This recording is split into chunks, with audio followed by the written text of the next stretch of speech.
Savez-vous que Madagascar est le deuxième pays d'Afrique le plus touché par le changement climatique après la Somalie? Je suis Andiamia Sounyar, la présidente de Climate Madagascar. Aujourd'hui, nous allons parler de changement climatique, partie 2.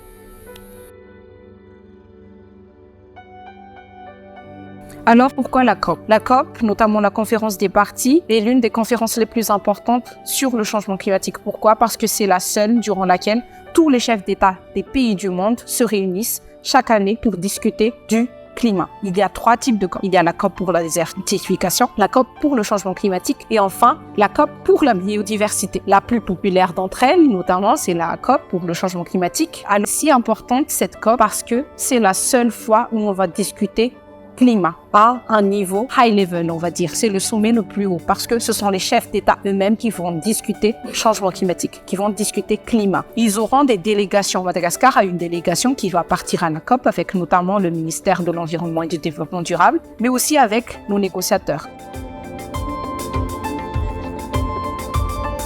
On demande souvent quels sont les impacts de la COP pour Madagascar. Eh bien, je voudrais vous dire que les impacts qu'on voit sur la COP actuellement, ce sont surtout les impacts négatifs. Parce que l'inaction, c'est déjà un impact négatif. Le fait de ne rien faire, le fait de ne pas agir, le fait de voir la situation se dégrader quotidiennement et de ne rien faire, c'est déjà un impact. L'un des impacts également de la COP, c'est le fait que Madagascar est l'un des pays les plus vulnérables face au changement climatique, sachant que nous n'émettons même pas 0, ou 1% des émissions dans le monde, alors que Madagascar est le deuxième pays d'Afrique le plus touché par le changement climatique après la Somalie.